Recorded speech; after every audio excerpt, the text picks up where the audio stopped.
Olá, eu sou Carlos Cabral e esse é o Cyber Morning Call, edição de 9 de agosto de 2023.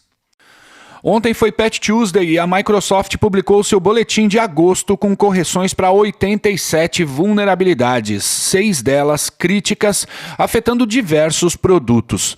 Dentre os problemas que foram corrigidos, destacam-se 2 vulnerabilidades Zero Day, cujos exploits estão sendo usados em ataques. A primeira delas é a CVE 2023-38180, uma falha que permite a adversários conduzir ataques de DDoS contra aplicações .NET e Visual Studio. Já a outra falha é uma correção da correção que havia sido feita em julho para a vulnerabilidade CVE 2023-36884, cujo patch era focado em uma falha de execução remota de código, mas que depois disso se teve o conhecimento de que a falha também permitia burlar o recurso Mark of the Web, aquele desenvolvido para dificultar a abertura de arquivos com origem em fontes suspeitas. Segundo apurou a Blipping Computer, essa vulnerabilidade está sendo explorada pelo grupo Roncon, o qual tem histórico de conduzir ataques com o objetivo de disseminar ransomware. Como eu disse, além das 2 falhas, o boletim da Microsoft para esse mês faz referência a 18 outras que permitem a escalação de privilégios, 3 que tornam possível o bypass de mecanismos de segurança, 23 de execução remota de código, 10 que abrem o caminho para se extrair informações sensíveis, 8 que criam condições para a condução de ataques de negação de serviço, 12 de spoofing, além de outras 12 vulnerabilidades ligadas ao navegador Edge, que é baseado no Chromium e que já tiveram suas correções publicadas no começo desse mês. Quem também soltou atualizações foi a Adobe, com patches para os produtos Adobe Acrobat Reader, Adobe Commerce, Adobe Dimension e Adobe XPM Toolkit SDK. A falha mais importante dentre as corrigidas ontem é a CVE 2023-38208, que permite executar código de forma arbitrária no Adobe Commerce e no seu primo open source, o Magento. E a Cisco corrigiu 2 falhas ontem, as quais afetam o Cisco AnyConnect Security Mobility e o Cisco Security Client para Linux, Windows e Mac. Esses problemas foram descobertos por acadêmicos das universidades de Nova York e da Universidade Católica de Leuven, na Bélgica.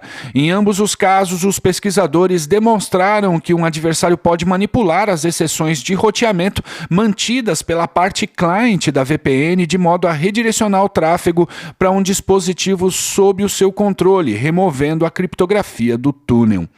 O paper dessa pesquisa foi tornado público ontem e será apresentado no simpósio de segurança da Usenix, que começa hoje e vai até o dia 11.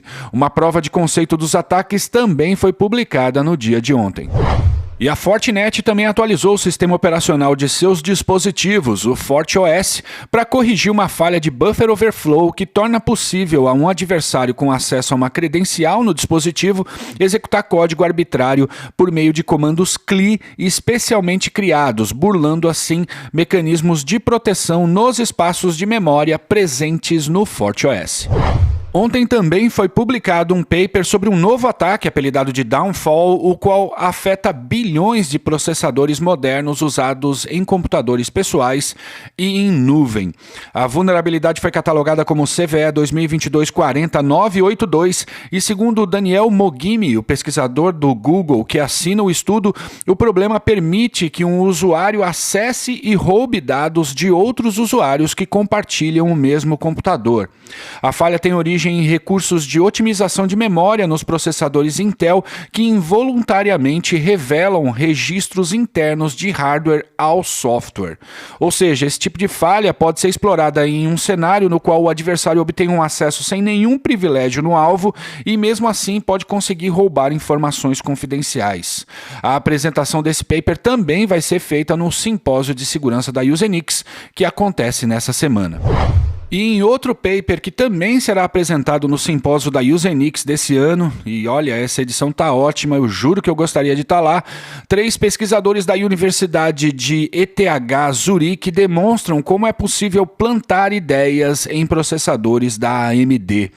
O ataque tem relação com o fato de que as CPUs modernas operam em velocidades altíssimas, tendo que tomar trocentas decisões por segundo, e para lidar com isso, os fabricantes de chips criam algoritmos preditivos de modo a tentar antecipar as próximas etapas a serem executadas com base em dados históricos.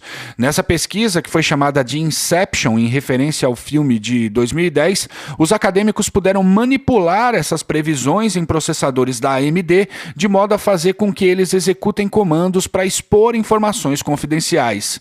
Esse paper está na minha fila daqueles que eu quero ler com cuidado. Se você também gosta desses ataques complexos, sugiro que inclua na sua fila também.